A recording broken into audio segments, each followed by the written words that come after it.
तो हेलो दोस्तों, आज हम बात करेंगे the last man on earth series के एपिसोड 1 की।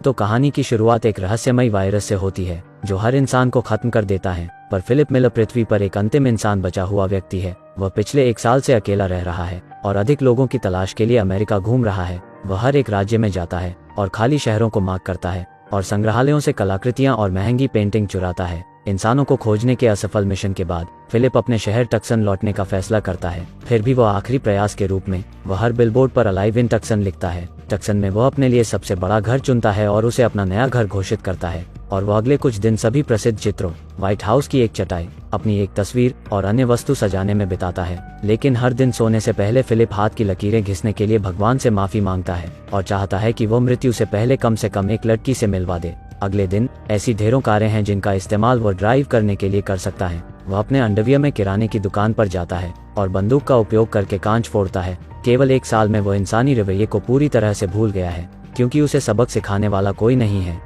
वह सब कुछ करता है जो वायरस से पहले सिर्फ फिल्मों में दिखाया जाता था, जैसे स्टोव में डिब्बे के ढेर को नष्ट करना और सैकड़ों एडल्ट फिल्मों को घर लाना। समय बिताने के लिए वह खुद के साथ रैकेट बॉल खेलता है, लैंप और एक्वेरियम का उपयोग बॉलिंग पिन के रूप में करता है और कारों को एक दूसरे से टकराता है। यह उसका पागलपन उसे अकेलेपन से निपटने में मदद करता है। लगभग 1 महीने के बाद वह अपनी बुद्धि खोने लगता है। इसके अलावा उसके जन्मदिन पर अकेले रहना उसे वह सब कुछ याद दिलाता है जब जीवन सामान्य था। वह अपनी माँ, अपने जीवन और सामान्य रूप से लोगों को याद करता है, जबकि सीन कुछ महीने बाद कट जाता है। अब फिलिप जिस भव्य हवेली में रहता था वह अब कचरे के ढेर में बदल गई है, जिसे वो कभी साफ नहीं करता क्योंकि इसका कोई मतलब नहीं है। वो कई दिनों से नहाया नहीं है और जानवरों की तरह रहने लगा है। घर में पानी की कमी है। फिलिप स्प्रिंगबोर्ड में एक छेद बनाता है और पूल को अपने शौचालय के रूप में उपयोग करता है। वह एक बच्चे की तरह छोटे पूल को शराब से भी भरता है और उसमें से पीते हुए उसमें नहाता है। फिर एक दिन वह बार में जाता है और बॉल पर चेहरे बनाता है, उन्हें नाम भी देता है। वो उनसे ऐसे बात करता है जैसे वे उसके असली दोस्त हों, बस यह महसूस करने के लिए कि वह अकेला नहीं है। रात में वह एक बॉल को कपड़े की दुकान पर लाता है और एक पुतले से बात करता है जैसे वह उसे पसंद करता है। और जब उसका हाथ टूट जाता है तो फिलिप अपना दिमाग खो देता है। फिर वो फैसला करता है कि वह अब और नहीं जीना चाहता और वो पहाड़ी पर जाता है। वह अपने सभी बॉल फ्रेंड्स को हमेशा के लिए याद रखने का वादा करते हुए उन्हें विदाई देता है। फिर वह अपनी कार को पूरी गति से चट्टान की ओर लाता है, लेकिन अचानक वह दूर से धुआं उठता हुआ देखता है और टकराने से पहले कार को रोक देता है। फिलिप को अपनी आंखों पर विश्वास ही नहीं हो रहा है और वह तुरंत धुएं का पीछा करता है और वह तक पहुंचता है और उसे कुछ ऐसा दिखाई देता है जिसे देखने के लिए वह पिछले 1 साल से भीख मांग रहा था। किसी ने अपनी ब्रा को धूप में सुखाने के लिए छोड़ दिया है। फिलिप उसकी गंध लेता है और वह इतना हैरान हो जाता है कि वह बेहोश हो जाता है। जब वह उठता है तो देखता है कि एक खूबसूरत लड़की उसे गोद में लिए हुए है। वह बहकावे में आकर उसकी इच्छा पूरी करने का वादा करती है और उसे चूम लेती है। फिलिप आनंद ले रहा है, पर वह उठता है और उसे पता चलता है कि वह सपना देख रहा था। उसके सामने वाली लड़की बदसूरत तो नहीं, पर उम्र में बड़ी होती है।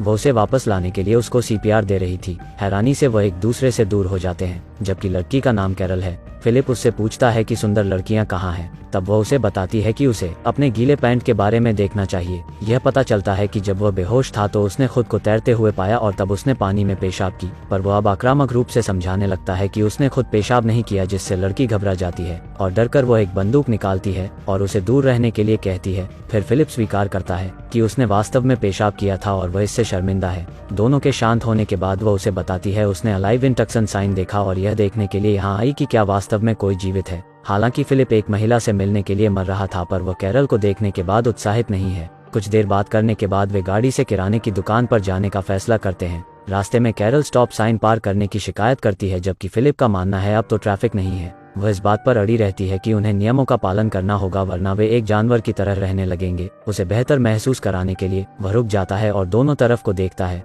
यह बताता है कि कोई भी सड़क पार नहीं कर रहा है। जब वे किराने की दुकान पर आते हैं तो फिलिप पार्क में विकलांग लोगों की जगह पर गाड़ी लगाता है, तो कैरल उससे फिर से बहस करती है, पर फिलिप जोर देकर कहते हैं कि विकलांग लोगों के पास अपनी कार पार्क करने के लिए बहुत सारी जगह है। जब कैरल अभी भी उसे कहीं और पार्क करने का आग्रह करती है तो वो गाड़ी को स्टोव में घुसा देता है। उसके बाद वो घर आते हैं और कैरल उसके रहने के तरीके से नफरत करती है। उसके पास 2 स्विमिंग पूल हैं, एक में उसका पॉटी और दूसरे में कचरा भरा है। तब कैरल ने उस पर पेंटिंग चुराने का भी आरोप लगाया, हालांकि उन्हें पता है कि वह अब किसी की नहीं है। घर के दौरे के अंत तक फिलिप उसे अपने टेंट में वापस जाने के लिए कहता है, अगली सुबह फिलिप कैरल को उसकी घर की सफाई करते हुए दिखती है। वह उसे दुकान से सफाई का सामान लेने के लिए उकसाती है क्योंकि उसे इंसानों की तरह जीना शुरू करना पड़ेगा। रात में फिलिप अपने बॉय फ्रेंड्स के पास जाता है और कैरल के बारे में शिकायत करता है। उसे ऐसा लगता है कि वे एक विवाहित जोड़े हैं जिन्हें तलाक लेने की सख्त जरूरत है। अगली सुबह वह रहने के लिए बगल के घर में आती है। वह उसे दूर भगाने की कोशिश करता है लेकिन कैरल जिद्दी है और एक जवाब के रूप में फिर फिलिप अपनी पैंट उतार देता है। वह सोचती है कि वे चुने हुए लोग हैं जिन्हें पृथ्वी को फिर से आबाद करने का कर्तव्य दिया गया है। फिलिप का कहना है कि वह उसके साथ नहीं सोएगा भले ही वह पृथ्वी पर आखिरी महिला हो। अगले सीन में जब कैरल उसके पास आती है तो वह अपने शौचालय में होता है। वह चाहती है कि वह उनके घर में पानी लाने का कोई रास्ता खोजे जिससे फिर वे टमाटर और अन्य फल उगा सकते हैं। जब वह मदद करने से इनकार करता है तो वह उसे ताजे टमाटर खाकर उकसाने की कोशिश करती है लेकिन उसे कोई फर्क नहीं पड़ता। हालांकि जब अंधेरा हो जाता है तो वह उसके बगीचे में घुस जाता है और उसकी सारी सब्जियां खाता है। अगली सुबह कैरल उसके दरवाजे पर दस्तक देती है और उसे टमाटर से भीगा हुआ पाती है, पर फिलिप अब भी दावा करता है कि उसने उन्हें चुराया नहीं है और वह देखता है कि मैनहोल से अपने घर में पानी लाने की कोशिश करते समय कैरल के पैर में चोट लगी है। कुछ दिनों बाद वह एक सभ्य इंसान की तरह जीने की कोशिश करना छोड़ देती है। फिलिप उसे उसके स्विमिंग पूल में शौचालय की नकल करते हुए पाता है। कैरल सोचती है कि उन दोनों का जीवन में कोई उद्देश्य नहीं है, वे किसी भी तरह से एक संपूर्ण मानव निर्माण करने में सक्षम नहीं है, जबकि वे अपनी $1 मिलियन की हवेली में शौचालय की व्यवस्था भी नहीं कर सकते हैं। तब वह फिलिप को बहुत बुरा महसूस कराती है, इसलिए वह शहर की पानी की टंकी के पास जाता है और कैरल के बगीचे में पानी लाने का रास्ता बनाता है। वह अंत में उसे देखकर खुश होती है और उसे रात के खाने पर आमंत्रित करती है।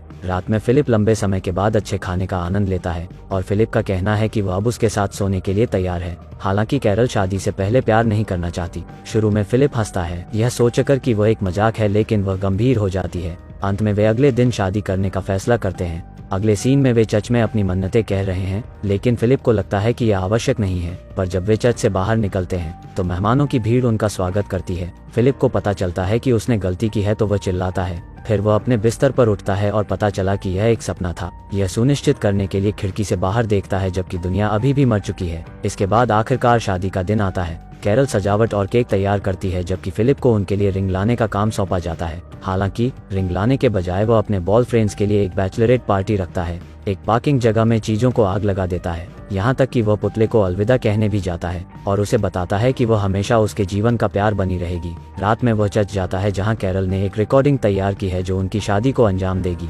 अंत में रिंग पहनने का समय आ गया है तो वह रिंग लाया ही नहीं था। तब उसे पता चलता है कि वह अकेली है जो प्रयास कर रही है और वह वहां से चली जाती है। बाद में फिलिप उसके घर आता है, उससे बात करने की कोशिश करता है लेकिन वह कोई जवाब नहीं देती, इसलिए वह सामने के दरवाजे को हथौड़े से तोड़ता है और घर में आता है। उसे सरप्राइज करने के लिए उसने वास्तव में इसे सजाने का प्रयास किया है। उसने उनके लिए एक केक भी तैयार किया है। उसने जो किया उसके बारे में उसे बहुत बुरा लगता है और वह उससे माफी मांगता है। वह यह भी बताता है कि वह वास्तव में उसके पकाए खाने को पसंद नहीं करता है, लेकिन फिर भी उसे खुशी है कि वह साथ में मौजूद है क्योंकि उसके बिना वह अभी जीवित नहीं होता। इतना कहने के बाद फिलिप उसे बाहर लाता है और वे एक गहने की दुकान पर जाते हैं जहां कैरल को अपनी पसंद की सभी रिंग मिलती हैं। वे अंत में शादी को अंजाम देते हैं। रात में दोनों प्यार करते हैं लेकिन कैरल रात भर बात करना बंद नहीं करती। अगली सुबह वह उसे अपने घर में रैकेट बॉल खेलते हुए पाती है। फिलिप को लगता है कि वो उसे फिर से सताने जा रही है, लेकिन वह उस खेल में शामिल होती है, जिसके बाद वे दिन का आनंद अग्निरोधक सूट बनाते हैं और एक दूसरे को आग लगाते हैं। बियर के डिब्बे पर बुलडोजर चलाते हैं और फिलिप की पूर्व प्रेमिका से मिलने जाते हैं। उसके पति पर ट्राई मारने के लिए कैरल उसे पीटने लगती है। पहली बार फिलिप खुश है कि उसने उससे शादी की और सोचता है कि उनका जीवन अब बेहतर हो सकता है।